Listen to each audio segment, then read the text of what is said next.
চারিদিকে আন্দোলন দেখে ঘাবড়ানোর কিছু নাই।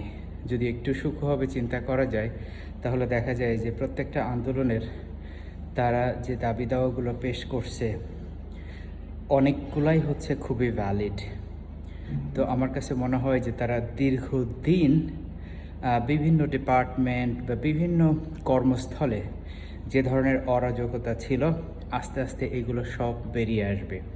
অতএব এগুলোকে ইগনোর করা চলবে না, বরঞ্চ এই ইন্টারিম গভর্নমেন্টের উচিত হবে যে কে কী বলছে সবার কথা শোনা। আপনারা যত বেশি শুনতে পারবেন মানুষের কথা তত ভালো সিদ্ধান্ত নিতে পারবেন। আর কাউকে ইগনোর করলে চলবে না। আর এই যে এত আন্দোলন, এই আন্দোলনগুলো দেখে ভয় পাওয়ার কোনো কারণ নাই।